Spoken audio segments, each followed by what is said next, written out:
So much more. Second four, please. I can be a director. Go, camera 3. It's time for workout.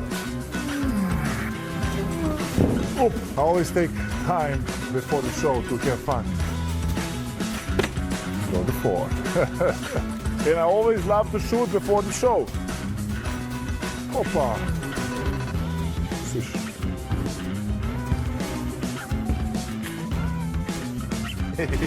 Well, you know that was done in one take, right, Boban? One take. We're so glad that you're back on the show, especially because we're going to start with one of your former teammates, the Lakers at the Suns last night. Luka Doncic made his preseason debut. It's the first time we've seen him play since FIBA Eurobasket here, Perk. Let's pick this one up early in the first quarter. Luka, that's how he started, right? He had a series of spin moves in the lane here. Come on, Malawach did not ask for this. He did. Look at the footwork. And what was that called right there, Wendy? The slippery heel. Yep, look. Yes, it was. Despite what these highlights say, come on, actually, I feel like we need to say this. He did have a good game. All right, so Luka Doncic, he can't get the free throw here, but don't worry, as it's falling out of bounds, somehow he makes this pass, Wendy. Hey, listen, he's been getting ready.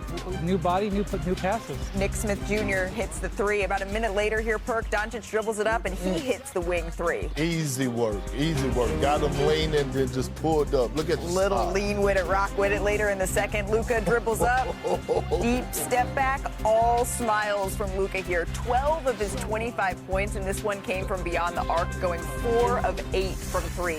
So the question, Perk, you had going into this one was what? How is DeAndre Ayton going to look? Well, this is him with Doncic here in the first. And I love it. And then take a look at this here, clearing the lane, rolling to the basket. Here's Ayton on that connection with Luka Doncic. He's different.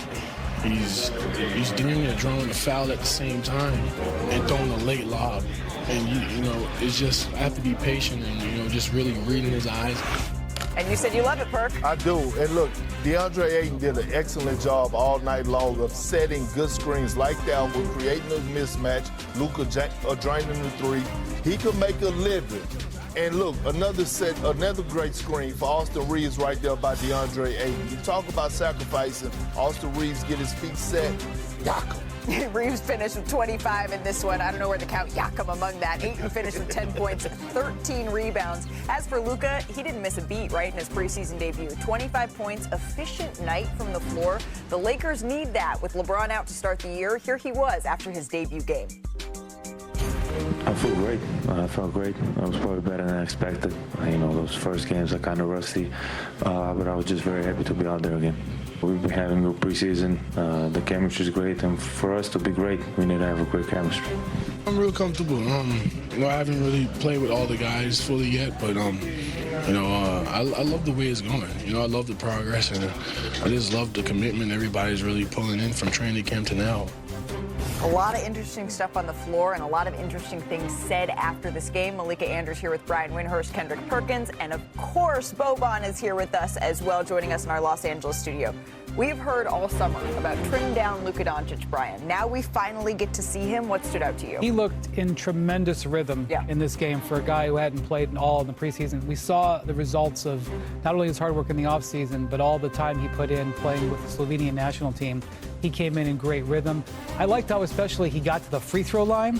I do think it's incumbent on me to point out that the Suns were just back from China and they basically sat almost all their rotation. Yes. But okay, it doesn't, it was a real competition game. He looked good. Also, Austin Reeves was terrific in this game. Austin Reeves has had a great preseason, and between the two of them, they got to the free throw line 17 times. And without LeBron, you're going to need to have some more efficiency. And I think with Austin Reeves and Luka's usage going up without LeBron, you're going to see them hunting a lot of free throws. That's one of their specialties. Well, I love it because we got an opportunity to see the miniature three.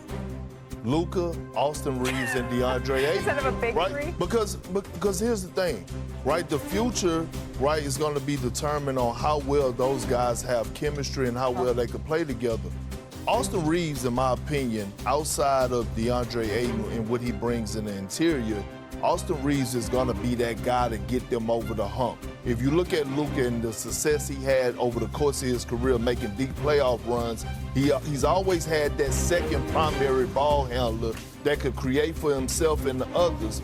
And I'm looking at Austin Reeves to be somewhat of that Kyrie Irving or even that Jalen Brunson, because let's be real, we don't know how many games LeBron James is going to play this regular season, right? He's already started the season off injured. So I'm looking at Austin Reeves to take that leap up from being that third option guy to being that second option guy. Well, and then there's DeAndre Ayton, right? We've been waiting to see how that connection is going to look with Luka Doncic. And that little lob we showed you, it was the only one of the game. That's promising. Boban, you've actually been, though, in Ayton's shoes. You have been that partner for Luka Doncic. What did you learn last night? Yes, I've been that. You know, like, Luka like when somebody sets a screen for him. And this is good because he can basically attack everybody from 1 to 5. And I know sometimes figure out how playing with him, like I figured out he don't even need the screen. He just like can attack everybody just a little bit. When he get tired, he won't like that better screen. And it's easy to play with him. He'll find you every time. You see how he basically like looking for everything. I don't know how he do that, but this is like so easy for him. And for me, you only need to score and make a layup. It feels like this is what the start of the season is going to be. Luka's going to create a lot of open looks. DeAndre Ayton is going to have to get used to having that sort of space, Brian. Luka's going to get his. Other guys are going to get open looks. Those other guys need to make the shots. Yeah, and I was impressed with DeAndre Ayton defensively last night. You can really see he knows that his job is to come in and rebound and make defensive plays. He had 13 rebounds in this game. He had, I think, 3 blocks and 2 steals, or 3 steals and 2 blocks, 5 stocks.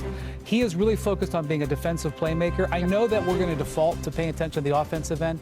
I think the Lakers are going to score. I think they're going to get enough points. The question for me is, can they defend? That was one of the reasons they went out and got DeAndre Ayton. They needed better interior defense. He's not a great defender in his career, but he can make a difference, and you can see he's trying. The Lakers are in action against Luka's former squad tonight, although we do not expect to see Luka Doncic in this second night of a preseason back-to-back. I do want to stick in the West because we had some breaking news earlier today in the NBA as we bring in our senior insider, Shams Charania. Shams, Russell Westbrook was the biggest name left in free agency, but now he has a new basketball home. What more can you tell us? Malika, Russell Westbrook is signing with the Sacramento Kings. His agent, Jeff Schwartz, tells me it's a 1-year, $3.6 million deal. And these are two sides that have been engaged in conversations all off season, every single month, every single week since July. They've been in constant communication. And this is a Kings team that has searched for point guard depth. They were 28th in points, 29th in assists off the bench last season. And I'm told key players advocated for Westbrook as well. One of them being Domantas Sabonis. They played together in Oklahoma City. And then 2 other players, DeMar DeRozan and Zach LaVine, who have LA ties just like Westbrook. And he also knows their new assistant general manager, BJ Armstrong, from their player representation days together. And so after waiting 4 months, the one-time NBA MVP Russell Westbrook is back for his 18th season in Sacramento. 18th season in Sacramento. Shams, thank you very much. Westbrook, of course, has been a star in his role off of the bench the last couple of years. He's finished the top 10 in 6th Man of the Year voting, 3 straight seasons here, and now he's joining the Sacramento Kings. Perk, we were on a call together when this came across our phone screen. Shams breaking the news. Your instant reaction was what? You're wearing Kings purple. Good for Russ. Yeah. Great for Russ. I'm glad he signed, but we all know the Western Conference is loaded like a baked potato. We know that, right? There's so many teams. Sour cream. So every night, all that. Bacon. Cheddar cheese, everything. But every single night is going to be a playoff-type vibe when it comes down to a Western Conference matchup. Yeah. A team, when you face them. And they're not attractive for us eye candy and their personnel to get it done with their talent. I'm not discrediting DeMar DeRozan or Zach LaVine, but they just don't measure up to what the other teams in the West have on paper. So what do you need to bring every night? Your energy, right? You got to have the tenacity. You got to play hard because you're going to win some games by just outplaying teams for as how hard you compete. That's what Russell Westbrook is going to bring to that team and that locker room. So I'm just going to say that a year ago they had De'Aaron Fox as their starting point guard, and now they're bringing up old stuff. Well, you knew when he starts answering, going and then I don't mean to be Debbie Downer. Dennis Schroeder is going to be their starter. He is on his 5th team in 3 years. Dennis Schroeder can do a lot of things. He is a journeyman. He's a journeyman for a reason. This is now Russell Westbrook's 7th team in 8 years.